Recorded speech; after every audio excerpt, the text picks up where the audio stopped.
اس زمین پر ایک وقت ایسا بھی تھا جب اس زمین پر صرف 2 انسان ہی بستے تھے۔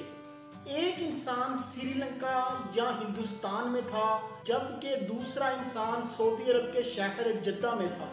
پھر ایک دن ان دونوں انسانوں کی آپس میں ملاقات ہو گئی، لیکن زمانے کی گردشوں اور زندگی کے نشیب و فراز نے ان کے حالات ایسے بنا دیے تھے کہ انہوں نے ایک دوسرے کو بالکل بھی نہ پہچانا۔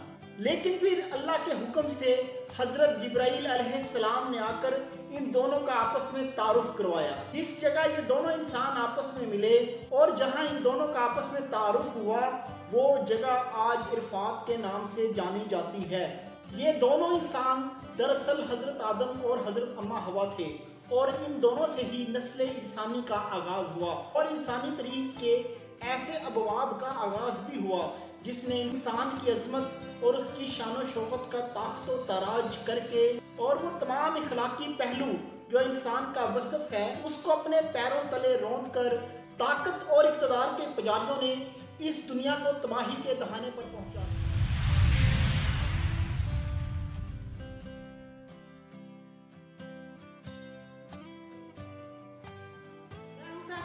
فیصد فیل انفوٹینمنٹ کی آج کی قسط میں ہم دیکھیں گے کہ کس طرح اس زمین پر حضرت آدم اور حضرت حوا کی زندگی کا آغاز ہوا اور کس طرح اس زمین پر انسانیت کا پہلا قتل ہوا، اور وہ روایت اس زمین پر آج بھی برقرار ہے۔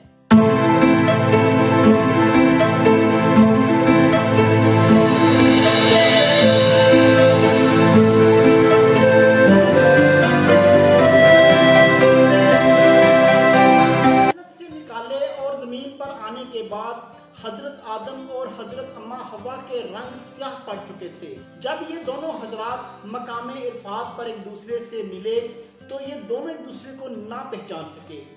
پھر حضرت جبرائیل علیہ السلام نے ان دونوں کا آپس میں تعارف بھی کروایا۔ پھر ان دونوں نے اللہ کے حضور معافی مانگی تو اللہ نے ان دونوں کو معاف فرما دیا۔ اس کے بعد انہوں نے ایام بیس کے روزے رکھے۔ اس کے بعد ان دونوں کے رنگ سفید ہونا شروع ہو گئے۔ مختلف روایات میں آتا ہے کہ جب حضرت آدم اس زمین پر آئے تو حضرت آدم کے ہاتھ میں کچھ پودوں کے بیج بھی تھے۔ چونکہ ازلی دشمن شیطان بھی ساتھ آیا تھا، اس نے ان بیجوں پر اپنا ہاتھ پھیر دیا۔ جن بیجوں پر شیطان نے ہاتھ پھیرا وہ ناپید ہو گئے، اور جو بیج شیطان کے ہاتھ سے بچ گئے وہ پیداوار دینے لگے۔ اسی طرح حضرت جبرائیل علیہ السلام نے اس دنیا کے تمام جانوروں اور سمندری مخلوق کو اکٹھا کیا اور ان کا حضرت آدم سے تعارف کروایا اور کہا کہ یہ شخص اللہ تعالیٰ کی طرف سے تمہارا خلیفہ بن کر آیا ہے، لہٰذا تم سب اس کی اطاعت کرو۔ کہا جاتا ہے کہ حضرت آدم نے جن جن جانوروں کے سر پر ہاتھ پھیرا وہ جانور گھروں میں رہنے کے لائق بن گئے، یعنی کہ پالتو، اور جو جانور حضرت آدم کے ہاتھ پھیرنے سے محروم رہ گئے وہ جنگلی درندے بن گئے۔ اللہ تعالیٰ نے حضرت آدم اور حضرت حوا کو بہت سی اولاد سے نوازا تھا۔ اس زمانے میں ایسے ہوتا تھا کہ ہر حمل سے ایک لڑکی اور ایک لڑکا پیدا ہوتے تھے، اور اس حمل سے پیدا ہونے والی لڑکی کی شادی دوسری حمل سے پیدا ہونے والے لڑکے سے کر دی جاتی تھی۔ اسی طرح حضرت اماں حوا کے ایک حمل سے حضرت حابیل اور اس کی بہن یہودا پیدا ہوئے، جبکہ دوسرے حمل سے قابیل اور اس کی بہن اکلیمہ پیدا ہوئی۔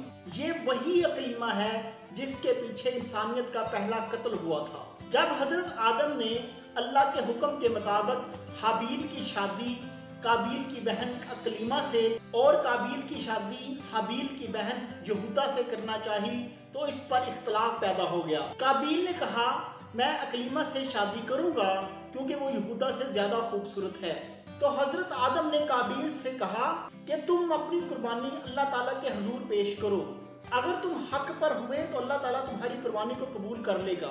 کہا جاتا ہے کہ اس زمانے میں قربانی قبول ہونے کی بھی ایک نشانی ہوتی تھی، وہ ایسے کہ جب کوئی شخص قربانی قبول کرنے کے لیے کوئی چیز رکھتا تھا تو آسمان سے ایک آگ آتی تھی اور وہ اس چیز کو جلا کر راکھ کر دیتی تھی، تو اس سے پتہ چلتا تھا کہ اس شخص کی قربانی قبول ہو گئی ہے۔